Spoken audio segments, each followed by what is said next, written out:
Hello and welcome to Extra Connections here on JLJ Media. I'm James Lott Jr., the JLJ, literally, of JLJ Media. Welcome to the show. I love bringing you people and ideas and things that are going on out there in the business and otherwise. And it's a part of the business. Some people actually, when I mention this person, they're like, what does that mean? What is music licensing? What is licensing? What does it all mean?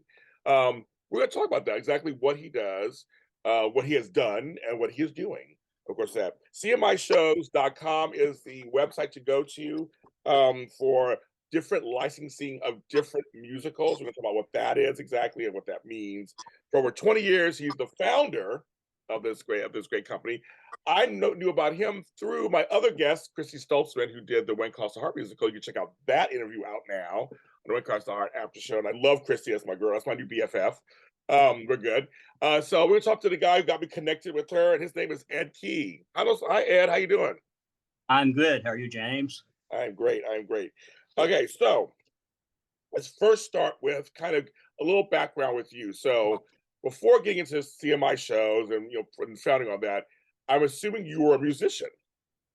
Is that true? Yes.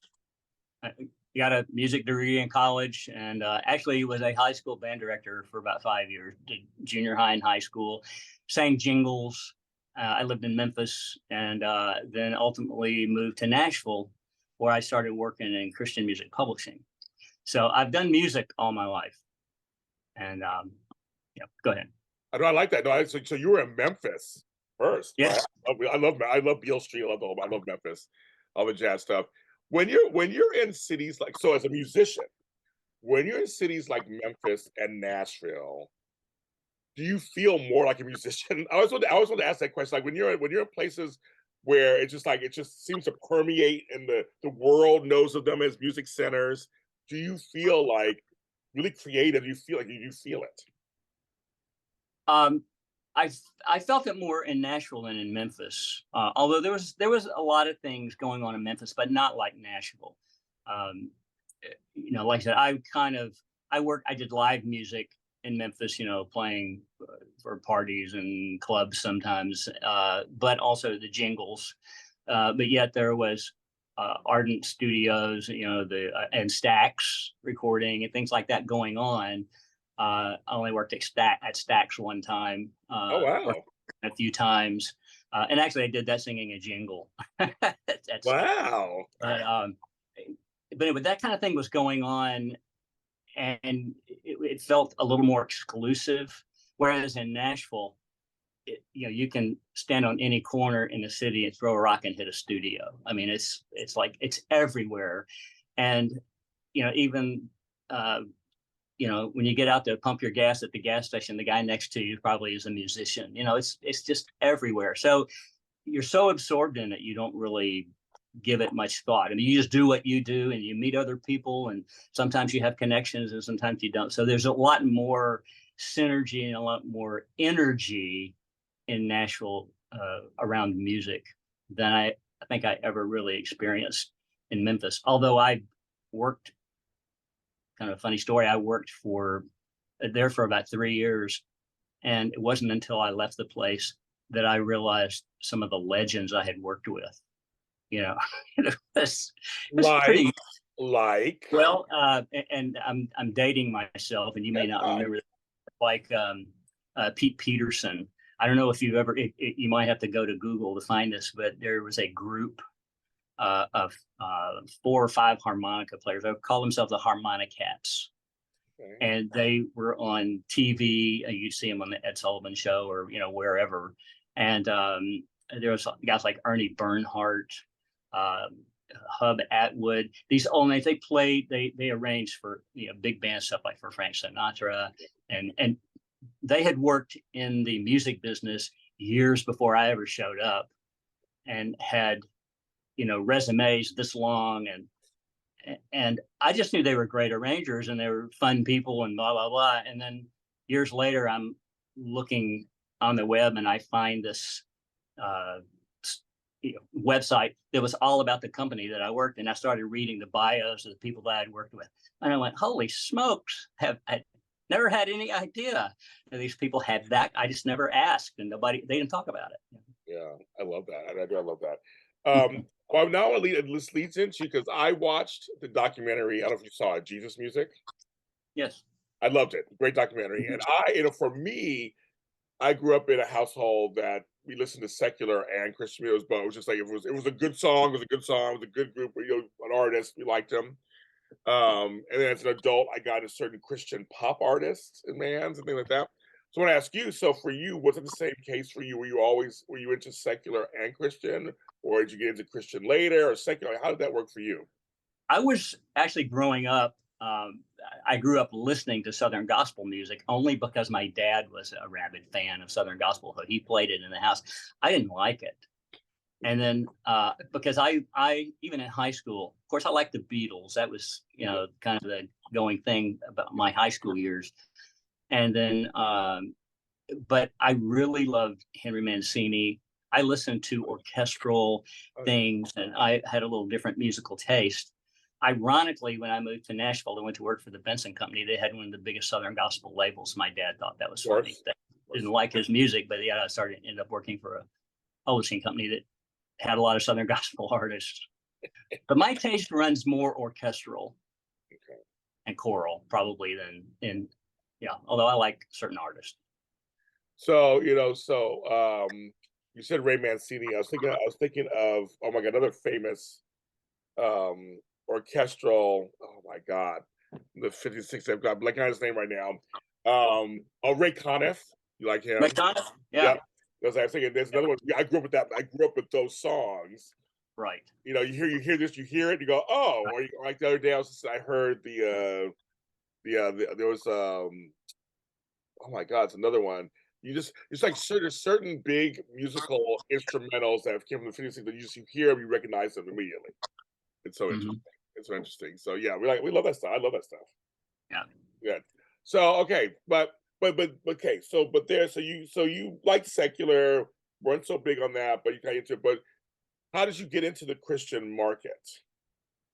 Well, after about 3 years at the Tanner Company where I worked, which is a jingle company, um, I just felt like things were kind of a dead end. And I had friends that were moving to Nashville, and I said, okay, I'm going to pack up and move to Nashville because I knew it was another recording center, and I had a lot of experience, singing jingles, and they sight reading and put it in front of you, sing all day long. They just put music in front of you, and you sing station IDs and commercials and things like that. So I thought, well, I can do that in Nashville. So I moved to Nashville, and my first session, first of all, was a number session. I was reading notes, when I was in Memphis. Moved to Nashville, and it was a number chart, and I had never done that. I knew the principle, so I got through the session okay. But it was a different world, but I did ultimately kind of work my way into things where I was singing with groups, in doing choral music for Christian publishers is kind of where it started. And then I went to work for the Benson Company, which actually created that as well. So I sort of,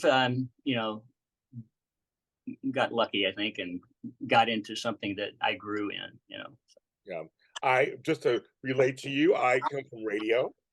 You probably could tell from this voice, I came from radio, and so I used to do bumpers and intros and station ID. I used to do, or live reads. Come on and do a read, like hello, and there's a soap, and that kind of. So I know what you mean. They used to give me stuff to read and do. I liked it. It was fun. It was fun. It's a good training ground too. Sure. Yeah. Sure. Yeah. So you know how it is. I've never done a jingle before. Never did a jingle, but I've done other stuff. I always thought jingles would be very interesting to do because it's something. It's not like a song. It's not like a thing. It's something. It's on its own. Well, they sold these in packages, and they would sell it to one radio station in one part of the country, and then, then we just re-sing it with new call letters for somebody across the country, and they kept track of all that. But so we were singing a lot of times the same. We would do new packages. We would learn new things, but we sang repeated packages with new call letters, and that part you sort of had it memorized. You could do it in your sleep. K5, K787, whatever. Yeah, I totally get it. After a while, you're like, yes, you're dreaming them. Okay, so now you have a music background, done music. Can you explain to folks out there what music licensing is, just the basics of what that is. Right. Okay. Um, mu- Music licensing is basically licensing the performance of music. Okay. For instance, when there's different types of licensing. Maybe what folks are mostly familiar with is like radio airplay, for instance. If like let me back up. A copyright owner, somebody that owns a song, owns all the rights to that song. Right. They own the rights to print it, the right to perform it, the right to record it, and so on and so forth. So when any of those, they can license any of those rights out. And so when somebody wants to record a song that they didn't write, that somebody else owns, they have to go to the publisher and license the use of that song. And the same thing sometimes with performance, you have to license it. And that's where ASCAP and BMI come in, because they actually pay the writers and the publishers for the airplay on that song. Well, I do theatrical licensing, which is licensing musicals for live theater. And so basically I'm licensing the performance of those musicals, and the fees that they pay are based basically on the length of the run, the number of performances. Okay. So that's what we're doing, is allowing them to use and to perform the musical, which are owned by the writers themselves, but I'm the agent that licenses it for them. And so they pay a fee and are able to do so many performances. And it's my job to see that the writer gets paid for that. I'm part of ASCAP, so I understand that one. Yeah. So I'm a songwriter. But I want to ask you in more detail. So does it matter? Does it have to be the style of performance of that musical? Like, so like say for one concert, if someone says they want to license it, they can't change it without permission of you're licensing that whole style performance that was put out, correct? Exactly. Typically, the writers don't want you to change it. They want it presented as they wrote it. Sometimes certain little things might be allowed, but usually we like for you to at least ask permission. For instance, like I had a musical once where there was just a newsboy, and they didn't have a boy. It could be a girl. Sure, that sort of thing is fine. Okay. But always the bottom line here is always ask. And sometimes we say yes, and sometimes especially if it's going to change the story, then that's not gonna fly. Because I was figuring, because in the sense of like, so there could be truly imitate different iterations of company or something. So I could say there's one that's out now where they changed it, they gender swapped it. It's like it's the women doing the how they do whatever that stuff. Or 1776, there was a production here in LA, it was all women playing the foreign vibe. But I just wondered when it comes to licensing, just how does that work? It's like by law, without talking to the writer, by law, it's you're licensing the songs, the performance, the way it runs, the whole show run to a person to do that. Anything else is extra, kind of, right? Or right. For instance, changing, if you wanted to do a mixed cast and do all one gender, that's something you need to get that approved. I mean, even the choreography, if you're watching a pre-recorded version of it, you can't copy that choreography. That's copyrightable as well. Oh, okay. See, I didn't know that. I was curious about that, because I know that with certain when you get to like public domain stuff, I work in that world sometimes, and they're like, you can have Thor, we can't have the Thor that's Marvel's Thor, or you can have this, but you can't, like, there's certain characters that are just for the world, but like you can't have that version that's already been put out of this, or Wizard of Oz, you can't have that flying monkey. I'm being funny. That flying monkey. It has to be a different flying. I feel like, but it could be. You can have flying monkeys in your thing, but it just can't be the exact thing. So I just wondering in licensing if that's the same kind of thing. It's like, oh no, here you go. You're gonna do. You're saying you're gonna license and do the show as is. First you're doing it as is. You're gonna take it as okay. Right. So I was wondering. So yeah, you want to stick with the show. As far as, well, it gets to be kind of a gray area sometimes. Okay. If in your interpretation of the show, if you want to do something that's reminiscent of some other genre or something else that you want to bring into it, as long as you're not thinking with the dialogue, the songs, the intent of the show, it's just some little nuance that you put in it, in your as say the director, the producer of it, you know, and usually they know what they can get away with and what they can't. I think they kind of know where that line is, and if you're doing something like that and you're not sure where the line is, then you need to check. But you want to give directors and producers a free hand to do the show, with their mindset about how it needs to look and that sort of thing. But yet there's some guidelines, and usually those are spelled out in the agreement, the things, the restrictions and what you can and what you can't do. But is a certain amount of leeway in there as far as, for instance, you could do your own choreography. Often you have to do that, so it's not going to be choreographed like the Broadway version or the original version. So Well, that makes sense. I mean, I'm sure most of the time, if someone wants to license a musical, they're licensing it for what it is, and they want the version that's there. Most of the time, sure, that's what it is. But I know, but recently I've been seeing some alliterations of shows happening. I always wonder how they get away with that, how they do that, and that's why I thought I'd ask you, because I knew I had to go down to licensing and I had to go down to the product.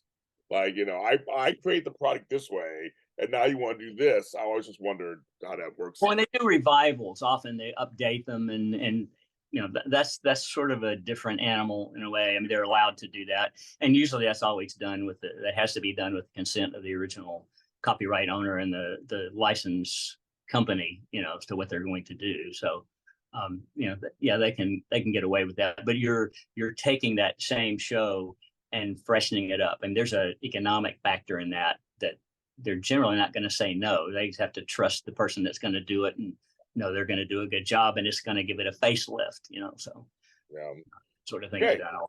Let's talk about what you do. Let's talk about, let's not get into kind of the weeds a little bit of what you do. So there's people who have shows. I know kind of this part of my own. There's people who have shows. And they want to be able to put them out there, people to be able to do them, and so you make some money off them a little bit too and everything. But so, what is it? CMI show. What is it you guys do? Well, I do some development. I'm kind of selective about how I do that. I mean, I've had people pitch me shows. Wow. And I'm always interested in looking. I think I like a short synopsis of it, because some things just kind of wouldn't fit. I like to do things that are wholesome. And by that, I don't mean stodgy at all. Friendly. Well, yeah, family friendly. It's not that they can't have realism and even a little grit if necessary. But things that are laced with profanity, and that's not my thing. Not what I want to do. And I think there's plenty of theaters out there that that like things that's off-putting to a lot of people. Some people don't care, but others do. So you kind of know your audience. If you're a theater owner, you know what you can get away with. And certainly there's Christian theaters out there that don't want that. So I look for certain elements in it, and there's certain themes that I wouldn't do. But I do like to look. I like to see what's out there. And if somebody sends me a synopsis, then I go, this has possibilities, and we can talk about it. And as far as the development of it, that can go lots of different ways. I've been working with a couple of writers for years now. Actually, when I worked in music publishing in Nashville for 30 years, these were folks that I worked with all 30 years, and we just continue now that I'm doing this, and they're great theater writers. So we've worked together on things, and the fact that they're friends, and it's fun to work with. Not that I wouldn't work with somebody else. Right. But they're so prolific, they keep me busy. Okay, yeah, oh, good. Yes. So, like, for example, when it comes to art, so how'd you get involved with Christy and all that? How'd you get involved with her? Well, I'll have to back up one musical. and I'll say this, when I was working in publishing, I produced a lot of choral music. So the singers in Nashville were all friends and people that, sang on my sessions. And so when I left the corporate world, I mean, they were still doing that sort of thing. Well, Christy had written this musical and she came to Nashville to record it. And she ended up working with a lot of these folks that had worked with me. So when they're doing her musical, and this was actually, it wasn't When Calls the Heart, it was Christmas Carol, a musical Christmas Carol, but it was the Scrooge story, the Dickens Christmas Carol. Yeah. And so she did a musical version of that. And the singers said, Chrissy, this is great. What are you going to do with it? And she said, at least I'm assuming she said, well, I'm not sure. She didn't have, she knew she wanted to get it out there, but I guess she didn't know where to turn. And they just, fortunately, my friends, said, well, you need to take it to Ed Kee. So, I get a phone call and I ended up taking that musical and was able to license it. And then fast forward a good year, at least, I didn't know she was writing When Calls the Heart, at all. But she called me once, a really intriguing phone call, and she said, Ed, I'd like to talk to you about, I remember how she put it. It wasn't like a business venture, but something anyway that I thought, I wonder what she's thinking, Yeah. Turns out she had this musical When Calls the Heart. And because I guess I had the other one, so she wanted me to take that one as well. So that's, it just kind of, she just brought it to me, which is nice because, you talk about, great. It was finished. It was ready to go, just take it and license. Oh, that's good. That. Yeah. So that's how that came about. She's great to work with. So I can imagine. I talked to her for an hour and I'm like amazed by her. Yes, I can tell she's very talented. She's also a singer and also, so folks, she has a background too. Everybody has backgrounds. I love it. Sure. But so that goes to, why did you decide to go into publishing, licensing? I mean, what made you decide to go into that after all these years, go into that world and create CMI Shows? Well, I'll be real honest with you. When I was in the Christian music publishing business, and this probably be the same for country music publishing or anything else, that world changed. And I sat on, although I was A&R director, creative director, and so my job was to get the writers to write songs and put them in projects. But at the same time, I was writing songs and arranging. So I was not only the person that was hiring people, but I was on the other side of the desk, so to speak, as a writer. I would write things and they would get royalties and I would get royalties. So in a sense, we were on the same playing field. And I would look at this and go, okay, there's things about this. Now, mind you, I'm a company guy. I'm saying there's things about this that I don't like, and I could feel, feel their pain, so to speak, especially when the digital world came in and, you went from getting a royalty, on a recording, a mechanical royalty, to streaming. So you went from getting, 9.1 cents, or even if you were a co-writer, half, actually the publisher's getting half of that, but you're getting a couple of pennies or 3 pennies, whatever it was, down to 0.0001 penny or something like that. Right. All the brouhaha that Taylor Swift a few years ago and pulling your catalog, that kind of stuff.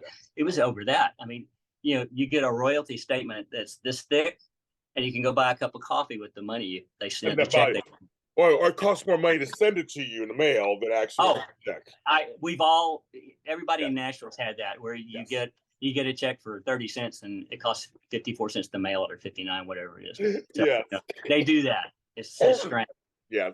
So when I left that world, I really kind of realized there's not a lot of monetary advantage to, busting your tail to write music for that world if that's going to be the return.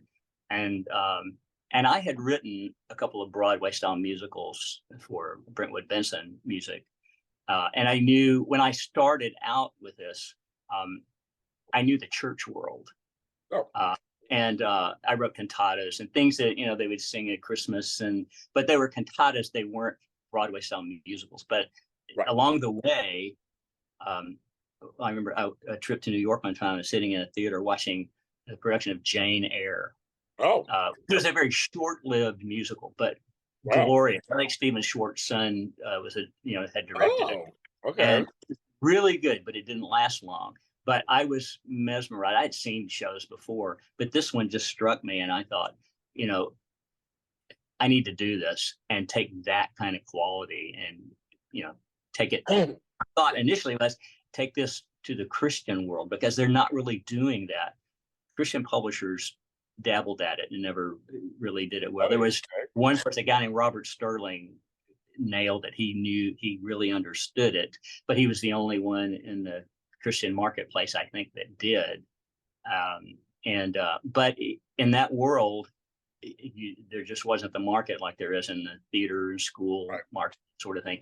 So ultimately, the publisher said, we're not going to do that anymore. Well, Brentwood Benson tried it. I did a couple of things that did well. The problem there is they still own that to this day. I wrote it, you assign it to them, so you have to wait 35 years to get it back. Exactly. You can actually do that now. But because I understood the licensing world a little bit, and I started actually the company's name originally was Church Musicals Incorporated.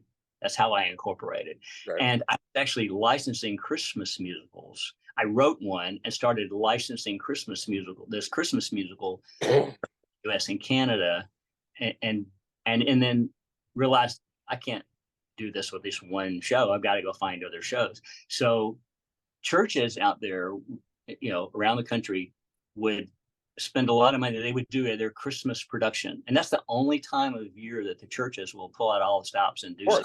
Of course. And of course, there's a lot of talented people in the churches, and some of them are really first-class arrangers who wrote for the Christian publishers and that sort of thing. So usually they were good quality. I mean, I only wanted to take ones that were good quality, but they would do it the first year in their church, and then they'd put it in the drawer and they'd write something new for the next year.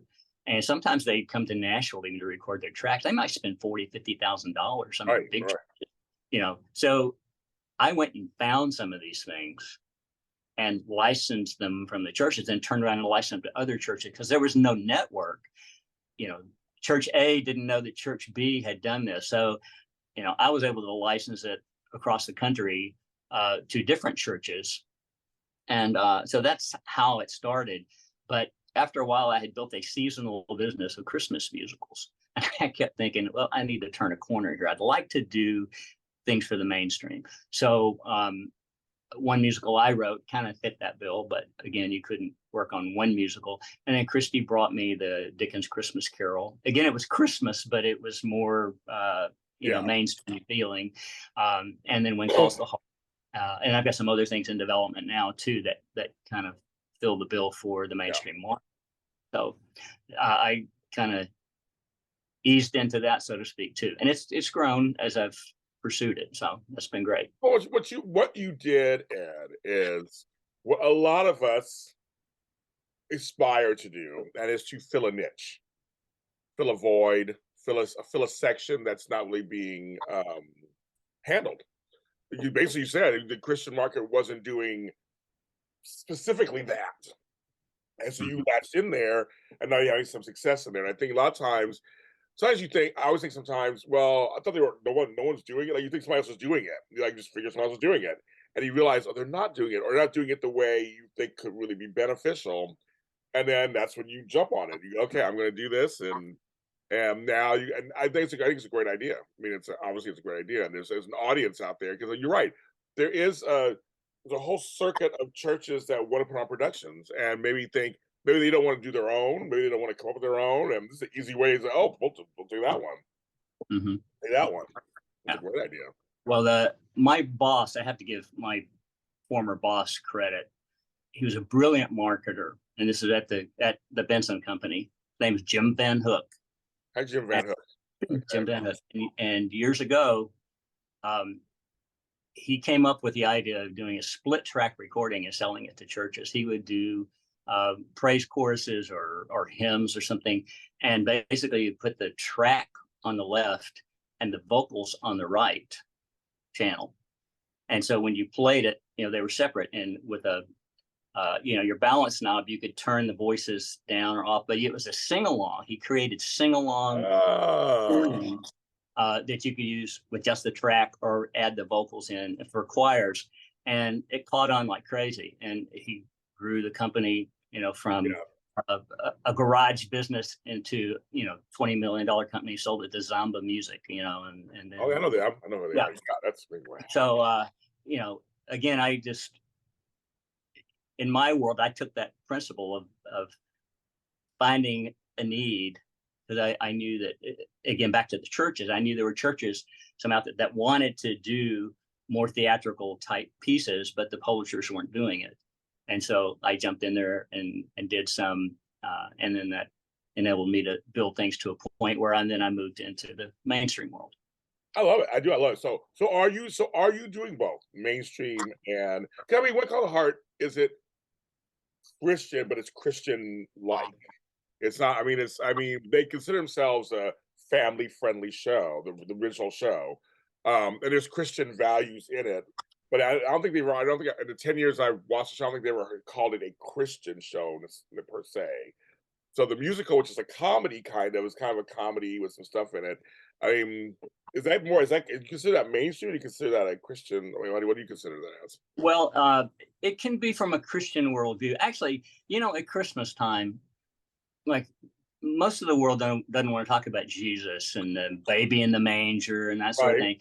Any time of year but December, it's okay. Yeah, they want it now. They want it. That's what Christmas is. Okay, we sing "Away in a Manger," and so it's like you can get away with that. Yeah. And so, but not all the Christmas musicals I have are people in bathrobes. I mean, they're contemporary settings and that sort of thing, but they've got a Christian worldview about them. I wrote one musical. It's about this broken family. The father left, and they have a teenage daughter, and so there's some real grit and a little angst in it.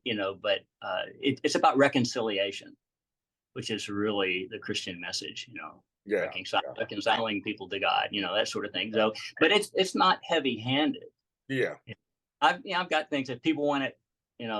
Real strong message, heavy-handed. I got that. But if they want something a little soft pedaled a little more, there's that too. And churches have different tastes and styles. So I continue to do that and do the Christian market as well, because I know that's a market where people can't find even things to do for Christmas that they want to do. So people continue to license, and people are still finding me.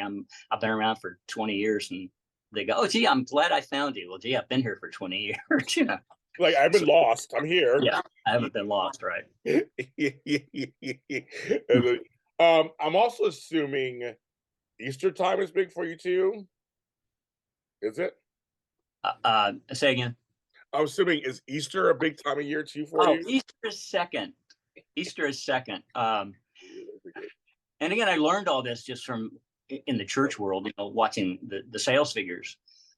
Christmas is number one. Christmas is always a big selling time. Second was Easter.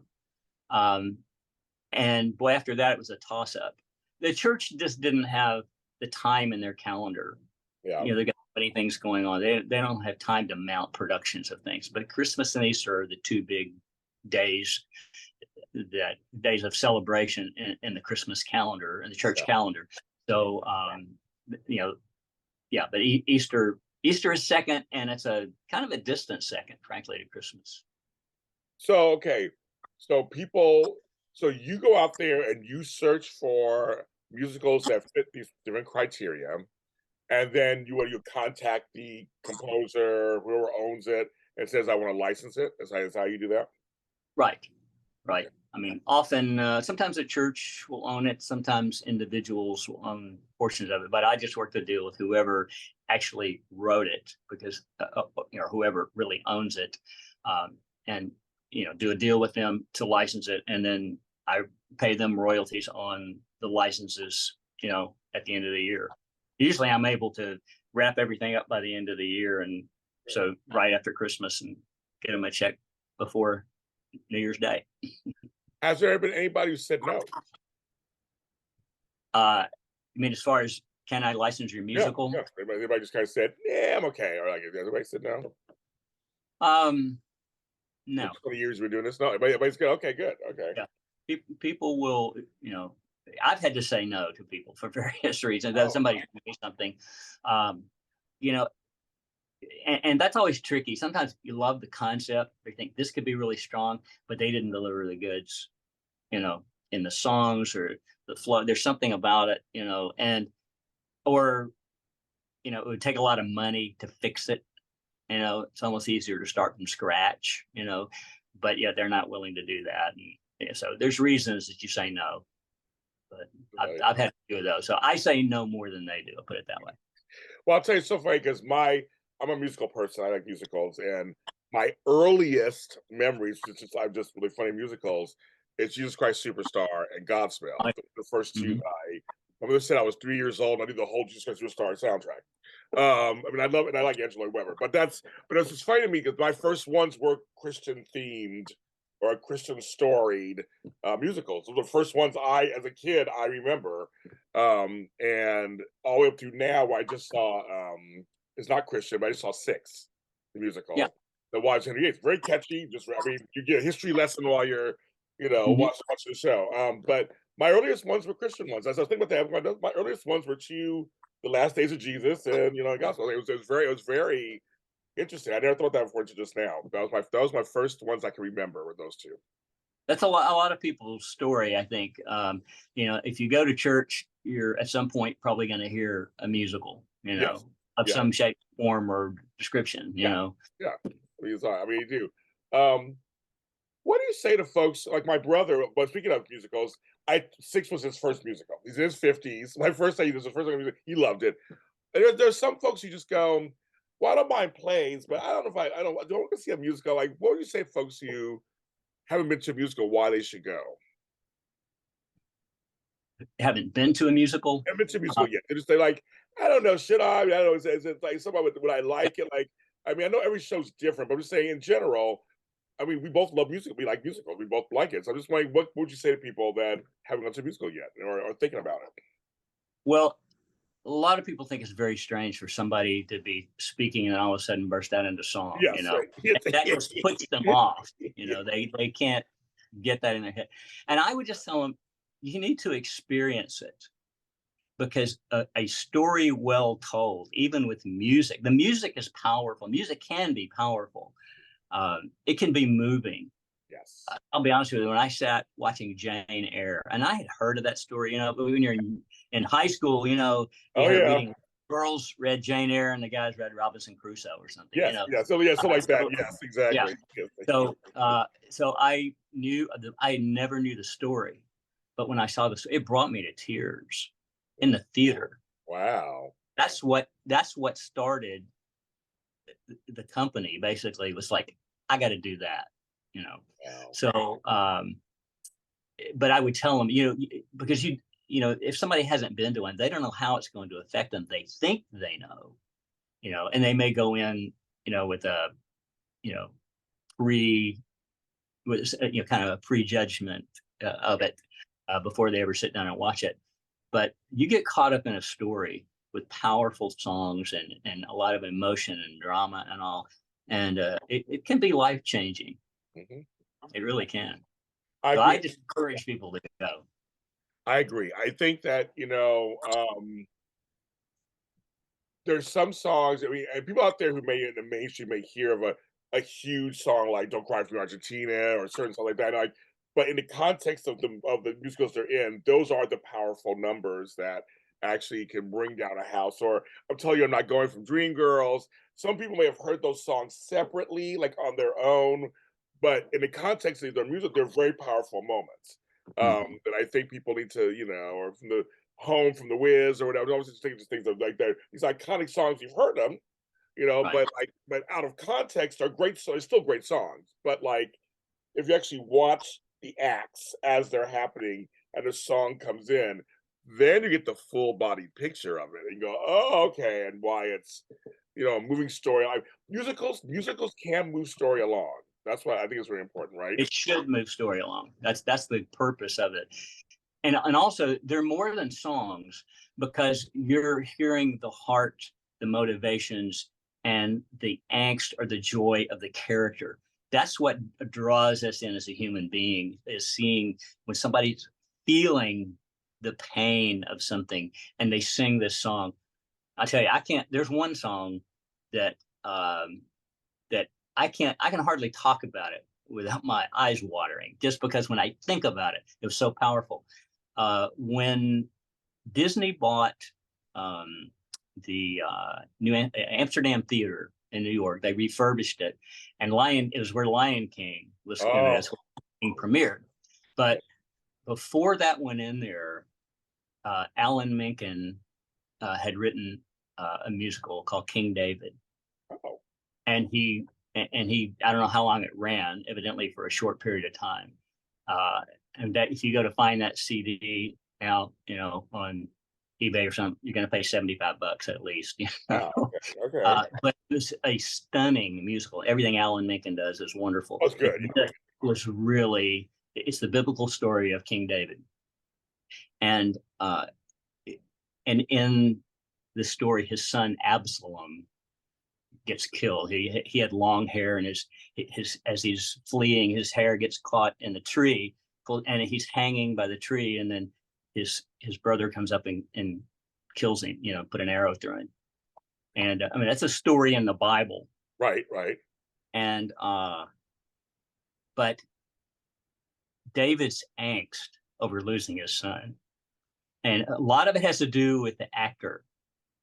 But if you ever get a chance to hear Absalom, Yeah, I just wrote that. you know what? I would Google that. Yeah, I just wrote it down. Yeah, I just wrote it down. That would just rip your heart out. Absalom, from King David. Yeah. Okay. But see, that's the reason people need to go to musicals, to see that kind of thing. Yes. Because you'll come out just amazed. Yes. that kind of depth can be created on a stage. And I just want to say, Lion King is good too, folks. If you haven't seen Lion King, it's very impressive. Yeah. Also, it's very impressive. Speaking of that, that's a performance also makes you cry. No, musicals are they're very. It's storytelling, a different way of storytelling. And I said, and if you get past that part, and just sit down, immerse yourself. Plus, the theater is an immersive experience, right? It's an immersive. It's different than a concert. It's different than watching on TV, than a movie. You're in the room with these performers, and they're giving you whatever they're giving you that day. You're giving them what you're giving them that day, and you're in there together. I love theater. I love theater. Yeah. It's a very visceral. That live experience is like nothing else. Yeah. Like you really get involved in it. Sure. Ed Kee, thank you very much for being on my show. This was wonderful talking with you. Thank you for having me. I continue talking to you about music all day long, but the folks would tune out after a while, after a certain time. They'd be like, what's going on? What else? But I love talking to you about music. So this was a wonderful experience. Thank you, Ed, for coming on. Thank you for having me. I appreciate it. So everybody wants to know more about you at CMIShows.com, right? Right. So we can find all your musicals that you are licensing, you guys are about. It's a great website. I was on there yesterday. It's a great website, easy to navigate. Check them out. Check out what he's doing over there. And then, of course, I'm James Lott Jr. You can follow us anywhere where James Lott Jr.'s are sold. All James Lott Jr.'s everywhere. I'm one of the few.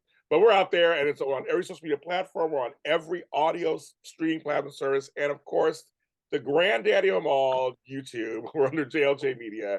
That's Extra Connections Show, Extra Connections, and JLJ Media.